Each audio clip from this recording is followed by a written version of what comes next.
अस्सलामुअलैकुम नाज़रीन। पिछली किस्त के इख्तिताम पर उस्मान अपने कुछ सिपाहियों के हमरा कोनिया की तरफ निकल गया था। बहरान भी गोंचा से अलविदाई मुलाकात करता है और फिर वो भी उनके पीछे चला जाता है। इस किस्त के आगाज़ में तोगाय और जाम्बा एनागोल किले में आते हैं तो निकोला कहता है, तोगाय मैंने सुना है कि उस्मान ने तुम्हारे एलची को धक्के मार कर निकाला और तुम्हारी शोहरत रौंद डाली। निकोला कहता है, अगर मैं कहूँ कि मुझे इस पर अफसोस हुआ है तो तुम समझ जाना कि मैं झूठ बोल रहा हूँ, क्योंकि मैंने तुम्हें हकीकत से आगाह किया था तोगाय। ये सुनकर तोगाय कहता है, जब वक्त आएगा तो मैं लाशों पर कोई गर्दन बाकी नहीं छोड़ूंगा निकोला। निकोला कहता है, अब तुम अपने आप में हो और फिर जब वक्त आएगा तो मैं एक कोने में बैठकर तुम्हारी फतह को देखकर लुत्फ उठाऊंगा। तोगाय कहता है, मैं नहीं बल्कि सल्जूक सुल्तान उस्मान को सज़ा देगा। ये सुनकर निकोला हैरानगी से पूछता है, सल्जूकी सुल्तान ने कब से सरहदी सरदारों के मामलात को देखना शुरू कर दिया? तोगाय कहता है, फालतू की बातें छोड़ो, मैं तुम्हारी सियासत के बारे में कुछ नहीं जानता। अब बताओ यार, हिसार का गवर्नर टैक्स अदा करेगा कि नहीं? अगर उसने टैक्स अदा ना किया तो मैं अपने नौकरों के ज़रिए किला उसके सर पर गिरा दूंगा और फिर यार हिसार किले के पत्थर यासू के मकबरे के पत्थर बन जाएंगे। ये सुनकर निकोला खड़ा हो जाता है और कहता है, तुम जो दांत उस्मान को ना दिखा सके अब वो मुझे दिखा रहे हो। हमारे दरमियान एक मुआहदा था, क्या तुम्हें वो याद है? निकोला कहता है, यासू टैक्स नहीं देगा जब तक कि पनाह गुज़ीन उस्मान के कब्ज़े से वापस नहीं आ जाते। तोगाय कहता है, मैं ऐसे मुआहदे को नहीं मानता निकोला, मैं अब यासू से टैक्स वसूल करूँगा। ये यासू के लिए आखिरी मौका है, वरना उसकी खोपड़ी यार हिसार की दीवारों की जीनत होगी और फिर तुम अपना वकार खो दोगे निकोला। तोगाय निकोला के बिल्कुल करीब आकर कहता है, उम्मीद है कि मेरी बात तुम्हें समझ में आ गई होगी। ये कहकर तोगाय और जाम्बा वहाँ से चले जाते हैं। उनके जाने के बाद हेलन को बहुत ताजुब होता है और हेलन निकोला से पूछती है, अब ये डाकू हमसे क्या चाहते हैं? ये तो पहले भी मुआहदा करके भाग चुके हैं। निकोला कहता है, अगर ये यासू तक अपने पाँव से चल कर गया तो ये गंदी खोपड़ी तोगाय के सर पर नहीं होगी। तोगाय हमेशा मेरी ताकत को नज़रअंदाज करता है और अब उसे अपनी गलती की सज़ा भुगतनी पड़ेगी। निकोला कहता है, अगर ये उस्मान पर हमला नहीं करेगा तो फिर हम तोगाय पर हमला करेंगे। ये सुनकर हेलन कहती है, हमारे सिपाही उसके नौकरों से नहीं लड़ सकते निकोला। निकोला कहता है, हम तोगाय के दुश्मनों के साथ इत्तेहाद करेंगे। ये कहकर निकोला अपने तख्त पर आकर बैठ जाता है तो हेलन मुस्कुराते हुए कहती है, क्या आप उमर साहिब की बात कर रहे हैं? निकोला अपनी तलवार पकड़ते हुए कहता है, हेलन फ़ौरन उमर साहिब को खबर करो कि मैं उनसे मिलना चाहता हूँ। ये सुनकर हेलन वहाँ से चली जाती है। दूसरी तरफ जंगल में निकोला का जासूस अपने घोड़े पर सवार होकर एनागोल किले की तरफ जा रहा था। जासूस जब एक जगह पर पहुंचता है तो सामने से आईगुल ने उसका रास्ता बंद किया हुआ था। आईगुल जब जासूस को अपने तीर के निशाने पर रखती है तो वो अपना घोड़ा वापस पीछे की तरफ दौड़ाने लगता है, मगर इसी दौरान पीछे से जारकुताई अपने घोड़े पर सवार होकर आ जाता है। जारकुताई मुस्कुराते हुए कहता है, डीमोस तुम इतनी जल्दी में कहाँ को चल दिए? इसके बाद जारकुताई का वो ख्याल दिखाया जाता है जब एक आदमी ने जारकुताई को आकर कहा था, मुझे शक है कि डीमोस निकोला के लिए काम करता है, मुझे ख़तरा है कि ये कहीं उस्मान साहिब से गद्दारी न कर दे। जारकुताई का ख्याल ख़त्म होता है तो आईगुल डीमोस को खींचकर घोड़े से नीचे उतारती है और फिर अपनी टांग की मदद से उसका गला दबाने लगती है। जारकुताई कहता है, अब देखते हैं कि तुम क्या कहोगे जब तुम्हारी हड्डियों से गोश्त उतारा जाएगा। दूसरी तरफ उमर साहिब एनागोल किले में पहुंच चुके थे। उमर बे निकोला को एक घोड़े की खासियत बताते हुए कहता है, ये जंगली मैदान में दाखिल होकर पुरसकून हो जाता है, इसे जंगें लड़ना पसंद है। अपनी जसारत और हौसले की बदौलत ये थोड़ा मूडी सा हो गया है और यही खूबी इसे खूबसूरत बनाती है। निकोला घोड़े का जायज़ा लेने लगता है तो उमर बे कहते हैं, ये अपनी ताकत और रफ्तार में लाजवाब है, इसके पास बाकी घोड़ों से ज़्यादा खूबियाँ हैं। निकोला उमर बे के पास आता है और कहता है, घोड़े को छोड़ो, मैंने सुना है कि उस्मान ने तोगाय का टैक्स वाला एलची मार भगाया। हमने सोचा था कि सुल्तान मसूद उसे सज़ा देगा, लेकिन उसने तो उस्मान के लिए तोहफे भेज दिए। पता नहीं कोनिया में कैसे सियासत चलती है, इनकी सियासत मेरा सर चकरा देती है। निकोला उमर बे को भड़काते हुए कहता है, अब उस्मान सुल्तान की आंखों में चमक रहा है। उमर बे कहते हैं, तुम क्या कहना चाहते हो निकोला? निकोला कहता है, तोगाय हमारा मुश्तरका दुश्मन है, मगर मुझसे ज़्यादा आपको मुहतात रहना होगा, वो आपसे जल्दी हिसाब लेगा। याद रहे वो यहाँ एनातोलिया से सिर्फ बदला लेने आया है। उमर बे वो हम सब के लिए मुसीबत खड़ी करेगा। उमर बे कहते हैं, मैं हर दिन बस यही दुआ करता हूँ कि वो एक मरतबा बस मेरे सामने आ जाए। निकोला कहता है, समझो तुम्हारी दुआ कबूल हो गई। एक तरफ उस्मान उभर रहा है तो दूसरी तरफ सुल्तान ने तोगाय के हाथ बांध दिए हैं। उमर बे तोगाय की मौत से आपकी सिर्फ शोहरत ही नहीं बल्कि उस्मान का भी जवाल होगा। निकोला घोड़े पर हाथ रखते हुए कहता है, और वैसे भी आपके पास अच्छे घोड़े और अच्छे सिपाही मौजूद हैं, हम मिलकर तोगाय से छुटकारा पा सकते हैं उमर बे। निकोला कहता है, अब मैं नहीं जानता कि आप मेरी मदद करेंगे या नहीं, अब ये न कहिएगा कि मुझे इस बात के लिए भी उस्मान से इजाज़त लेनी पड़ेगी। उमर बे कहते हैं, उस्मान और मैं कौन सा इकट्ठे पैदा हुए हैं?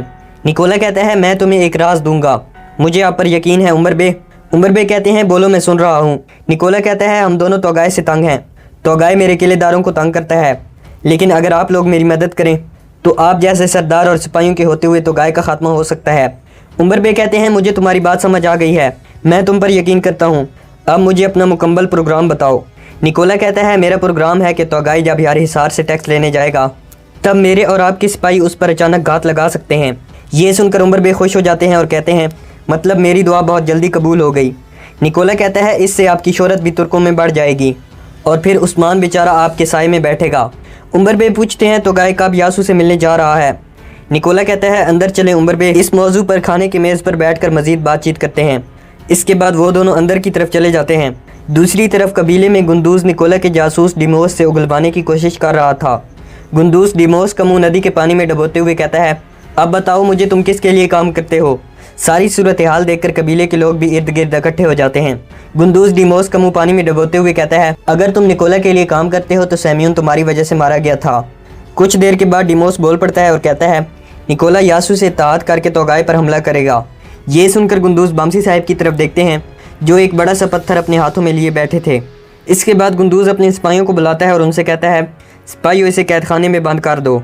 ये सुनकर सिपाही डिमोस को उठाकर वहाँ से ले जाते हैं। उनके जाने के बाद गुंदूस बामसी साहिब के पास आकर बैठ जाता है और उनसे कहता है, आपने सुना बामसी साहिब पुराने दोस्त दुश्मन बन गए हैं, हमारे लिए अच्छा है कि वो आपस में लड़ पड़े। बामसी साहिब कहते हैं, लेकिन बेटा निकोला की चाल होगी, वो अकेला कभी भी तोगाय से नहीं लड़ सकता। गुंदूस कहता है, उस्मान के आने तक निकोला का जासूस जिंदा रहेगा। गुंदूस बामसी साहिब से पूछते हुए कहता है, अब इन पनाहगुज़ीनों का क्या करना है? हम ये नहीं जान सकते कि कौन कब गद्दारी कर दे। बामसी साहिब कहते हैं, लड़के ये सब हमारे मेहमान हैं, हम इन्हें तकसीम नहीं कर सकते। हमने इनको यहाँ खुशामदीद कहा, लेकिन हम इन पर नज़र रखेंगे। गुंदूस कहता है, हमें कभी मुश्किलात से छुटकारा नहीं मिलता। ये सुनकर बामसी साहिब पहाड़ों की तरफ देखते हुए कहते हैं, बेटा ऊंचे पहाड़ों पर ज़्यादा बर्फ़ पड़ती है, जैसे जैसे उस्मान की शान बढ़ेगी वैसे वैसे मुश्किलात भी आएंगी, लेकिन जिसका तुम जैसा भाई हो वो मुश्किलात को अपने पाँव तले रौंद देगा। दूसरी तरफ उस्मान कोनिया में पहुँच जाता है। सुल्तान का अमीर उस्मान से कहता है, सुबह मैं आपको सुल्तान के पास ले जाऊंगा, अब आप अपने सिपाहियों के हमरा आराम करें। ये कहकर अमीर वहाँ से जाने लगता है तो उस्मान उसे रोक लेता है। उस्मान अमीर के पास आते हुए उससे पूछता है, आपकी सुल्तान के बारे में क्या राय है? अमीर कहता है, सुल्तान मसूद उन लोगों के लिए उम्मीद की किरण है जिनके पास लंबे अरसे से अमन नहीं। उस्मान अमीर से पूछते हुए कहता है, क्या सुल्तान मंगोल गवर्नरों की ज़बान बोलता है? ये सुनकर अमीर गुस्से में आ जाता है और उस्मान की तरफ बढ़ते हुए कहता है, उस्मान साहिब आप जानते हैं मंगोली फ़ौज के आने से टैक्स बढ़ेगा, लोग गुर्बत में रहते हैं, जबकि हमारे सुल्तान रियासत को कायम रखे हुए हैं। उनका मकसद इत्तेहाद कायम करना है और मंगोलों को इन ज़मीनों से भगाना है। ये कहकर सुल्तान का अमीर वहाँ से चला जाता है। दूसरी तरफ बोरान और गोकतोग महल के एक कमरे में सोए हुए थे। बोरान को नींद नहीं आती तो गोकतोग कहता है, हम लंबे सफ़र से आए हैं बोरान, सरदार ने कहा है कि आराम करो, इसीलिए अब तुम्हें आंखें बंद करके सो जाना चाहिए। ये सुनकर बोरान उठ बैठता है और कहता है, मुझे नींद नहीं आ रही भाई। गोकतोग भी उठकर बैठ जाता है और कहता है, तुम्हारे दिमाग में क्या चल रहा है? बोरान कहता है, मैं देख रहा हूँ कि इस आलीशान जगह पर कभी सुल्तान अलाउद्दीन रहते थे। मैं अजीम सल्जूकों के ज़माने के बारे में सोच रहा हूँ और अब इस महल में मंगोलों का साया है और उनके नौकर पहरेदार मौजूद हैं। बोरान अपना खदशा जाहिर करते हुए कहता है, कहीं ये महल उस्मान साहिब को निगल न जाए, इसीलिए मुझे सुकून नहीं मिल रहा, मुझे इन गद्दों पर नींद नहीं आ रही। ये सुनकर गोकतोग कहता है, तो फिर चलो भाई बाहर चलते हैं। इसके बाद वो दोनों अपने जूते पहनकर बाहर आ जाते हैं। गोकतोग और बोरान उस्मान के कमरे के पास पहुंचते हैं जहां पर 2 सल्जूकी सिपाही पहरा दे रहे थे। बोरान सिपाहियों से कहता है, हमारे सरदार यहाँ हैं, इसीलिए हम भी पहरादारी करेंगे। दूसरी तरफ उमर बे के कबीले में उमर बे मलन से कहते हैं, हम उस कुत्ते तोगाय पर कारी ज़रब लगाएंगे, वो तोगाय जिसने हमें यहाँ आबाद होने से पहले बर्बाद करना चाहा था। मलहुन कहती है, जनाब क्या उस्मान को बताए बगैर ऐसा करना ठीक होगा? उमर बे कहते हैं, ये एक सियासी इत्तेहाद है, इसीलिए इस हमले के लिए मुझे उस्मान की ज़रूरत नहीं। ये सुनकर मलहुन खातून परेशान हो जाती है। अगली सुबह उस्मान अपने कमरे से बाहर आते हैं और गोकतोग और बोरान से कहते हैं, सिपाहियों लगता है तुम लोग सो नहीं सके। बोरान कहता है, मंगोली मुंशी की हरकतें देखकर गोकतोग और मैंने अपनी नींद कुर्बान कर दी। फिर बोरान उस्मान से पूछता है, ऐसा लगता है कि आप भी नहीं सो सके जनाब, हम घबरा गए थे कि कहीं वो आप पर हमला ही न कर दें। इसी दौरान सुल्तान का अमीर अपने सिपाहियों के हमरा वहाँ आता है और उस्मान से कहता है, हमारे सुल्तान आपका इंतज़ार कर रहे हैं। ये सुनकर उस्मान गोकतोग और बोरान से कहता है, सिपाहियों तहाइफ ले आओ। सुल्तान का अमीर गोकतोग और बोरान को रोक लेता है और अपने सिपाहियों को तहाइफ लाने के लिए भेज देता है। इसके बाद वो सब सुल्तान की तरफ चल पड़ते हैं। जब वो लोग सुल्तान के महल के दरवाजे पर पहुंचते हैं तो सुल्तान का अमीर एक आदमी से कहता है, उस्मान साहिब हमारे सुल्तान से मिलना चाहते हैं। ये सुनकर वो आदमी उस्मान से कहता है, अव्वल तो आप अपनी तलवार हमारे हवाले कर दें। ये सुनकर उस्मान अपने हथियार बोरान को दे देता है। सुल्तान का आदमी उस्मान से कहता है, आप घुटनों के बल अंदर जाएंगे और हमारे सुल्तान की इजाज़त से पहले बात मत करना। आपको हमारे सुल्तान की नज़रों से नज़रें मिलाने की इजाज़त नहीं है। इसके बाद सिपाही दरवाज़ा खोल देते हैं और उस्मान अंदर आ जाता है। उस्मान अंदर आकर सुल्तान को सलाम करता है और कुछ सल्जूकी सिपाही उस्मान के साथ लाए गए तोहफे अंदर आकर रख देते हैं। सुल्तान मसूद उस्मान से कहते हैं, आप यहाँ तहाइफ के साथ आए हैं उस्मान साहिब। उस्मान कहता है, हम यहाँ खाली हाथ नहीं आना चाहते थे क्योंकि आपने बजाते खुद पैगाम भेजा था। उस्मान संदूकों की तरफ इशारा करते हुए कहते हैं, इन संदूकों में मेरी ज़मीनों के तुर्क सरदारान की तरफ से भेजे गए तहाइफ हैं। उस्मान एक छोटे से संदूक को उठाता है और सुल्तान के सामने करते हुए कहता है, ये इस तख्त के नशीन सुल्तान अलाउद्दीन का तोहफ़ा है जो उन्होंने कई सालों कबल मेरे बाबा को दिया था। इसके बाद उस्मान उस संदूक को खोलता है तो उस संदूक में एक छोटा सा खंजर था। सुल्तान खंजर को उठा लेता है और उस्मान से कहता है, आप सुल्तान अलाउद्दीन का इस कदर कीमती तोहफ़ा मुझे क्यों दे रहे हो? उस्मान कहते हैं, मैं चाहता था कि आप सुल्तान अलाउद्दीन को याद रखें। आप ये खंजर अपने पास रखें ताकि आपको हमेशा अपनी रियासत की अजमत याद आए। उस्मान की बातें सुनकर सुल्तान को बहुत गुस्सा आता है। इसी दौरान मंगोल कमांडर अंदर आता है तो उस्मान मंगोल कमांडर को देखकर हैरान रह जाता है। मंगोल कमांडर यारगोजे उस्मान की तरफ देखते हुए कहता है, तो तुम खुद मुख्तार उस्मान हो जिसे तोगाई गोकबोरो कहता है।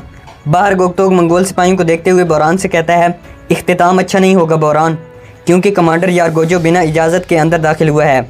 बोरान कहता है, तैयार रहो, अगर हम 10 आदमी को नहीं मार सकते तो हमसे सिपाही होने का शर्फ छीन लिया जाए। अंदर सुल्तान मसूद कमांडर यारगोजो से कहता है, आपने अपनी आमद से हमें शर्फ बख्शा।